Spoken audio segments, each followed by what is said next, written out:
Assalamualaikum warahmatullahi wabarakatuh.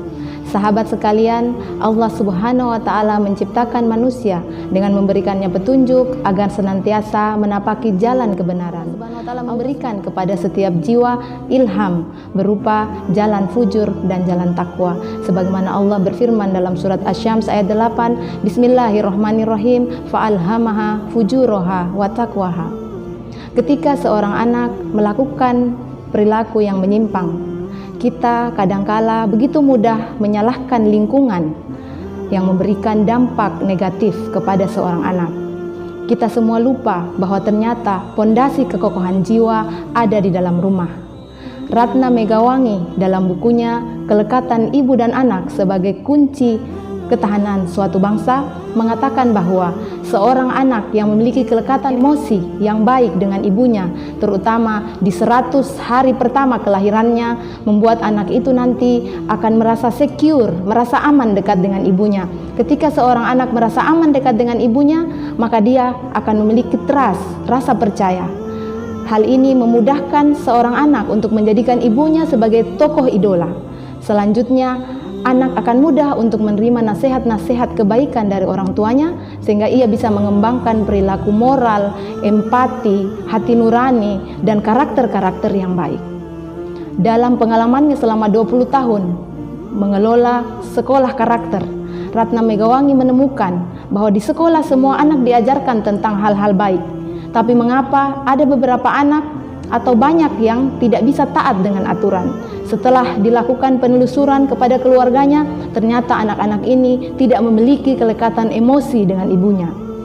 Ketika ibunya ditanya, ibunya mengatakan bahwa sejak anak-anak ini masih bayi, ibunya sudah terbiasa untuk memarahi dan sudah terbiasa untuk mencubit mereka. Hal ini ternyata menjadi rahasia dalam pengasuhan kita agar seorang ibu harus memiliki sifat yang penuh dengan kasih sayang. Danang Baskoro kemudian mengatakan bahwa untuk membentuk konsep diri seorang anak memiliki 3 komponen. Yang pertama adalah self-image, gambar diri. Yang kedua self-esteem, harga diri. Dan yang ketiga adalah self-ideal.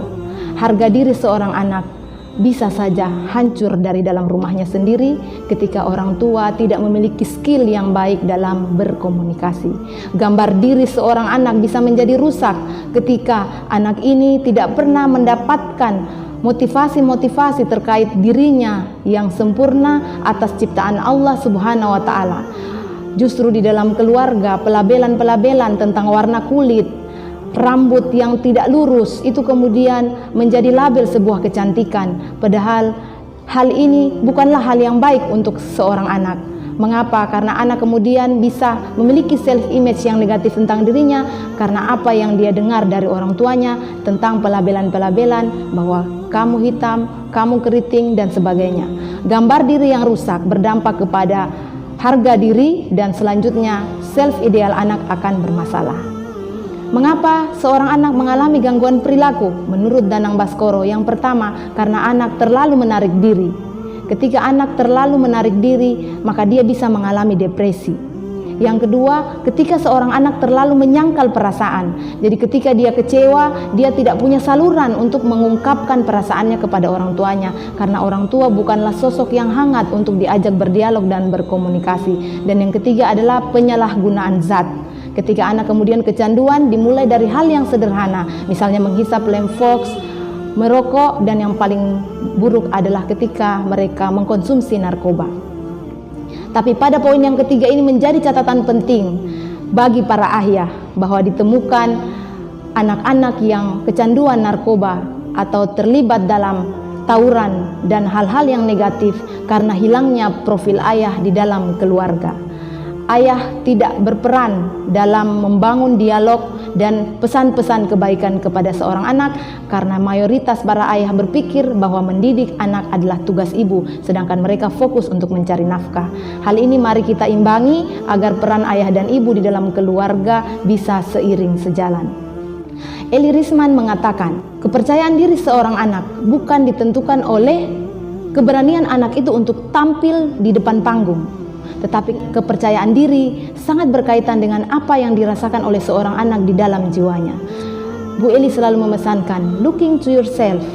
apa yang kamu rasa di dalam jiwamu, bukan ketika orang bertepuk tangan, bukan ketika orang menyanjung, bukan ketika orang memperlakukan kita dengan hormat, tetapi apa yang kita sering rasakan di dalam diri kita berupa suara-suara yang sering menggema, apakah kita penting atau berharga. Dan hal ini, jiwa seorang anak yang mengalami kekosongan disebabkan karena ketidakmampuan orang tua dalam membangun komunikasi efektif. Bu Lirisman menyebutkan ada 14 kesalahan orang tua dalam berkomunikasi dengan anaknya yang disebut dengan parentogenik. 14 penyakit orang tua dalam berkomunikasi dengan anaknya. 3 diantaranya, pertama adalah orang tua sering memarahi, yang kedua orang tua sering membandingkan, yang ketiga orang tua sering menyalah-nyalahkan anak. Dan Danang Baskoro mengatakan bahwa agar seorang anak bisa mendapatkan kebahagiaannya yang utuh, maka anak itu harus melalui proses yang benar dalam memahami setiap kejadian yang dia alami dengan melakukan 3 hal. Yang pertama adalah menerima masa lalu, yang kedua hidup untuk saat ini, dan yang ketiga memiliki goals, tujuan masa depan, dan harus optimis.